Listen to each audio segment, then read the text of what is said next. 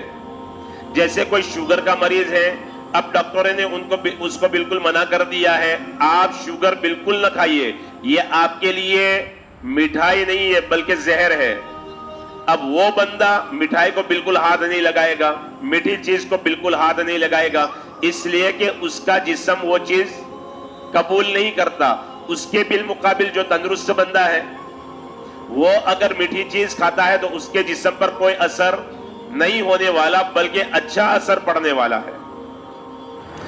دوسرا جملہ جو نبی پاک صلی اللہ علیہ وسلم کی حدیث مبارک کا ہے وہ یہ ہے, تم جسم کو وہ دو جس کی اس کو ضرورت ہے. یہاں ہم بہت بڑی غلطی کر بیٹھتے ہیں. شوگر ہے پھر بھی میٹھا کھا رہے ہیں, نسیں بند ہو گئی ہے تب بھی پراٹھے کھا رہے اور چکنی چیزیں کھا رہے ہیں. آدمی کو تکلیف ہے, السر ہو گیا ہے, تکلیفیں بڑھ گئی ہے, کولیسٹرول ہے اور وہ بھی ایک دم ہائی ہو گیا ہے, تب بھی چکنی چیزیں کھا رہے اور چٹپٹی چیزیں کھا رہے ہیں. اور پھر کیا کریں, اللہ مالک ہے. بھائی اللہ تو سب کا مالک ہے, صرف تمہارا نہیں ہے. اللہ ساری کائنات کا مالک ہے, لیکن اللہ نے تم کو عقل دی ہے. عقل رکھنے کے لیے نہیں دی, عقل استعمال کرنے کے لیے دی ہے. یہ توکل نہیں ہے, یہ اللہ کی ذات پر بھروسہ کرنا نہیں ہے. اس بات کو اچھی طرح سمجھنے کی ضرورت ہے. بس آدمی بول دیتا ہے پیر میں زخم ہوا پڑا ہے تب بھی آدمی میٹھا کھا رہا ہے کہ بھئی لا الہ الا اللہ ہے نا, کرنے درنے والی ذات اللہ کی ہے. تو پھر اللہ نے عقل کیوں دی تھی؟ آدمی کا جب دنیاوی نقصان ہوتا ہے نا تو آدمی کیا کہتا ہے, شاید اپنے اس محاورے اپنے معاشرے کے اندر یہ محاورہ نہ چلتا ہو, ورنہ عمومی طور پر بولتے ہیں کہ کیا عقل گھاس چرنے گئی تھی؟ کیا مطلب ہوا؟ اللہ نے تجھے عقل دی تھی, تو نے عقل کا استعمال کیوں نہیں کیا؟ یہ توکل نہیں ہے. بیمار ہوتا ہے آدمی دوا نہیں کھاتا, میں تو دوا نہیں کھاتا, وہ 2 دن رہتا ہے پھر اچھا ہو جاتا ہے. اللہ کے حبیب صلی اللہ تعالی علیہ وسلم نے یہ فرمایا جسم کو وہ دو جس کی اس کو ضرورت ہے. جسم اگر دوا چاہتا ہے تو دوا لینا, علاج کرانا سنت ہے. یہاں بہت بڑے متوکل بن جاتے, اللہ کی ذات پر بھروسہ کرنے والے بن جاتے. ذرا کاروبار کے معاملے میں کر کے دیکھو نا, وہاں تو عقل بہت تیزی کے ساتھ دوڑتی ہے. اس لیے میرے محترم دوستو بزرگوں, بات کو سمجھنے کی ضرورت ہے. اگر ہم نے جسم کے خلاف کام کیا کہ جسم کسی چیز کا تقاضا کر رہا ہے, ہم نے عقل کی علم کی کمی کی بنیاد پر عقل کی نہ سن کر اپنی منمانی کی, اور اگر اس میں موت واقع ہو گئی, علماء نے کتابوں میں لکھا ہے کہ کل قیامت کے دن توکل کا اور بھروسے کا تو ثواب نہیں ملے گا. ہو سکتا ہے اللہ کل قیامت کے دن تم سے خودکشی کا سوال کر لے. معمولی بات نہیں ہے دوستو.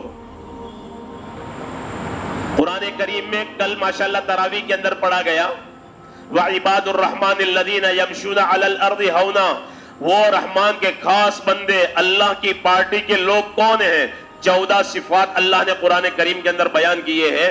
اس کے اندر ایک خاص صفت بیان کی ہے کہ وہ کوئی بھی حکم سن کر, کوئی بھی دین کی بات سن کر اندھے بہرے ہو کر نہیں گر پڑتے, سمجھداری کے ساتھ قبول کرتے ہیں. تو دوسری بات آقا صلی اللہ تعالی علیہ وسلم نے جو بیان فرمائی وہ یہ ہے جسم کو وہ دو جس کی اس کو ضرورت ہے.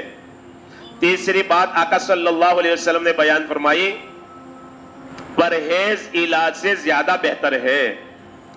آج سائنس مان رہی ہے, یورپ میں آپ چلے جاؤ تو جگہ جگہ میڈیکلوں ہاسپٹلوں میں دیواروں پر یہی جملے انگریزی میں لکھے ہوئے ہیں کہ پرہیز علاج سے بہتر ہے.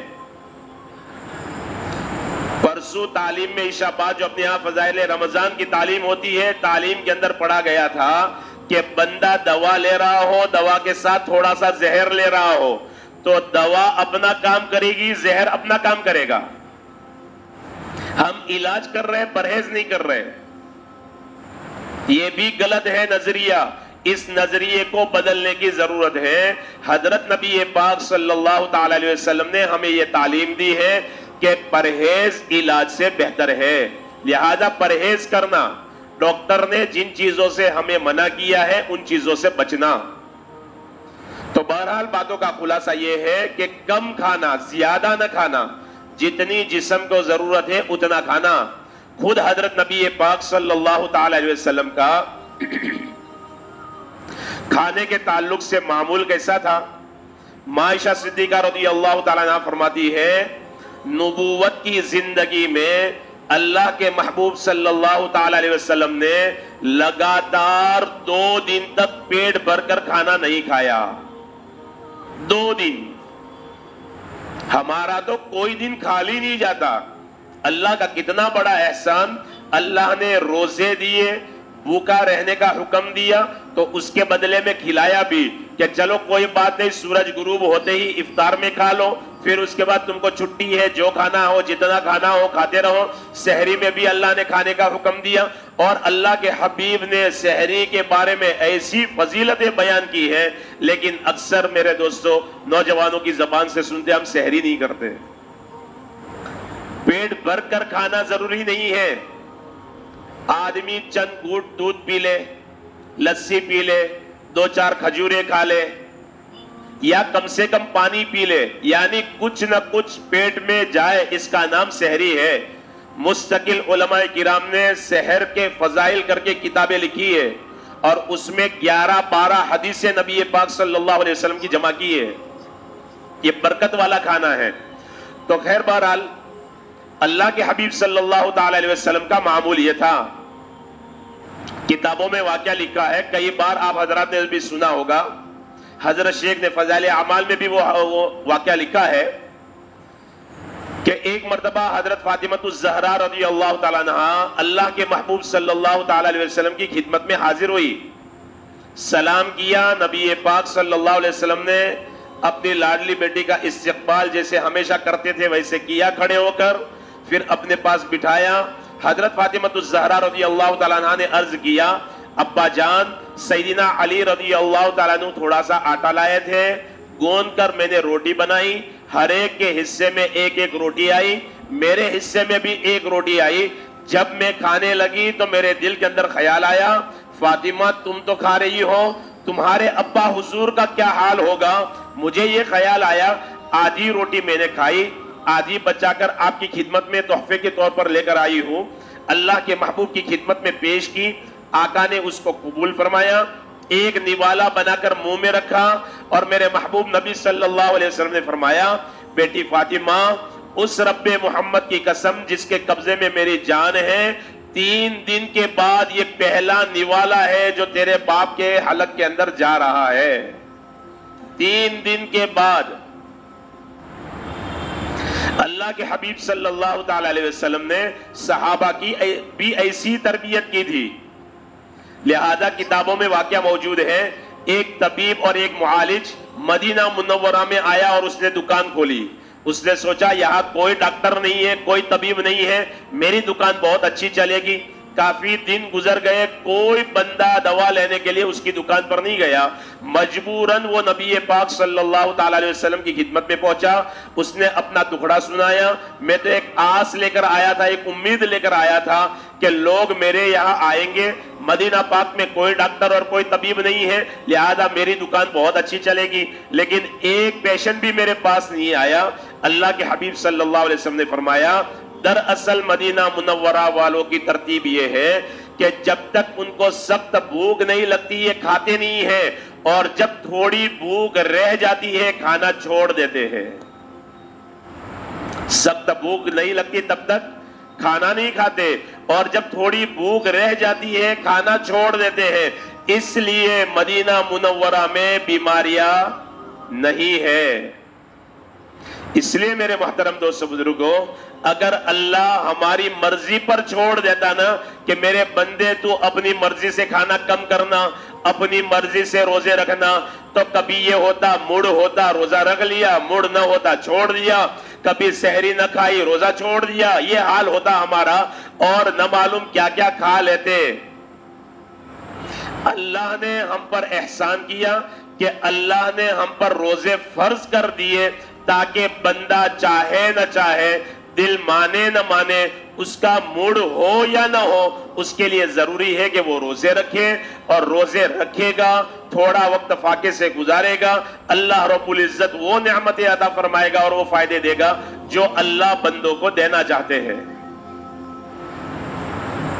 امریکہ کے اندر ایک عیسائی انجینئر زندگی میں اس نے ایک ترتیب بنائی، سال میں 1 مہینہ فاسٹنگ کرتا، یعنی روزے رکھتا۔ مسلمان سے ملاقات ہوئی، مسلمان نے پوچھا بھائی تم تو عیسائی ہو، پھر فاسٹنگ اور روزہ؟ کہا تم لوگ بھی تو 1 مہینہ فاسٹنگ کرتے ہو۔ کہا یہ تو ہمارا شریعت کا حکم ہے لیکن تم پر تو حکم نہیں ہے۔ تو پھر اس نے کہا کہ دیکھو میں انجینئر ہوں اور میں نے بہت کچھ پڑھا ہے، میں نے فاسٹنگ کے اندر میڈیکلی طور پر اس قدر فائدے دیکھے ہیں، اس لیے میں نے اپنی زندگی کا یہ شیڈیول بنا لیا اور ترتیب بنا لی ہے کہ سال میں 1 مہینہ میں روزہ رکھتا ہوں اور فاسٹنگ کرتا ہوں۔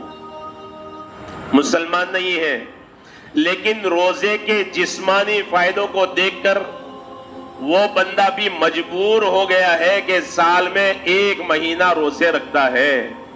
دوستو ہم اللہ کے بندے ہیں، نبی پاک صلی اللہ علیہ وسلم کے غلام ہیں، ہمیں کیا ہو گیا ہے کہ ہم روزہ رکھنے سے کتراتے ہیں؟ چھوٹے چھوٹے بہانے، 1 مہینہ نہیں کما لیں گے تو ہمارے گھروں میں فاقے نہیں آ جائیں گے۔ اللہ کے محبوب کے اوپر تو کیسے کیسے فاقے آئے ہیں۔ روزے ہم چھوڑ رہے ہیں، کھلم کھلا کھا رہے ہیں۔ یہ کھلم کھلا کھانا تو منافقوں کا کام ہے۔ کیا ہو گیا ہے دوستو؟ ہمیں صرف باتیں سننے کے لیے ہے، سن لو اور ایک کان سے سنو دوسرے کان سے نکال دو۔ ہماری زندگی کی وہی ترتیب، کوئی فرق نہیں ہماری زندگی میں۔ مر کر اللہ نبی کو کیا منہ دکھاؤ گے؟ دنیا میں ہم نبی کا نعرہ لگاتے ہیں، نبی کا نام لیتے ہیں، اگر کل قیامت کے دن نبی نے منہ پھیر لیا تو کہاں جاؤ گے؟ کہاں ٹھکانہ ہوگا ہمارا؟ اس لیے میرے محترم دوستو بزرگوں، اپنی جانوں پر رحم کھاؤ اللہ کے واسطے۔ یہ کیا عادت بنا رکھی ہے؟ کلم کلا کھانا، ماوے بھی چل رہے ہیں، چائے بھی چل رہی ہے، پان بھی چل رہے ہیں، یہ کیا طریقہ ہے؟ یہ غفلت دن بدن دوستو ہمیں جہنم کی طرف لے جا رہی ہے۔ ایسی حال میں اگر مر کر گئے نا، لاکھ قرآن خوانی کروا لو، لاکھ یاسین کے ختم کروا لو، عہد نامے کفن کے ساتھ رکھ دو، وہ عہد نامے بھی تم کو دوزخ کی آگ سے اور قبر کے عذاب سے نہیں بچا سکتے۔ دین کوئی کھیل تماشا نہیں ہے، ہم نے کھیل تماشا بنا لیا ہے۔ مرضی میں آیا کر لیا، مرضی میں نہیں آیا چھوڑ دیا۔ یہ کوئی طریقہ ہے دوستو؟ یہ غفلت ہمیں جہنم کی طرف لے جا رہی ہے دوستو۔ ہمارا کام اپنے بھائیوں کو احساس دلانا ہے، کبھی پیار سے کبھی ڈانٹ کر، تاکہ تھوڑا تو احساس ہمارے اندر پیدا ہو۔ صحابہ کرام کے دور میں تو ایک مجوسی نے صرف بچے کو مارا تھا کہ کمبخت رمضان کا مہینہ ہے، مسلمان روزے سے ہے اور تو کھلم کھلا کھاتا ہے۔ اللہ نے موت کے وقت میں کلمہ دے دیا، ایمان کے ساتھ دنیا سے گیا، خواب میں دیکھا گیا تو جنت میں گھوم رہا ہے۔ اس کا دوسرا پہلو بھی دوستو سوچنے کی ضرورت ہے۔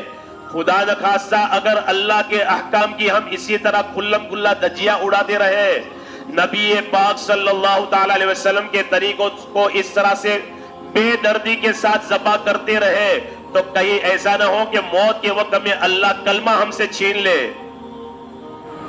ڈرنے کا مقام ہے۔ اس لیے میرے محترم دوستو بزرگوں، اللہ کے واسطے اللہ نے ہمیں موقع دیا ہے، روزے رکھے۔ قریب قریب 20 پارے ہمارے تراویح میں پورے ہو گئے۔ یہ 15واں روزہ ہے، 15 روزے بھی پورے ہو گئے، رمضان بھی پورا ہو جائے گا۔ دوستو کیا اللہ کے سامنے کیا لے کر جائیں گے؟ اللہ نے اگر ہم سے سوال کر لیا، میں نے رمضان مہمان بنا کر دیا تھا، تم نے رمضان کی کیا قدر دی، کیا قدر کی، تو اللہ کو کیا جواب دیں گے؟ اس لیے دوستو اب بھی وقت ہے، اللہ ہمیں روزے رکھنے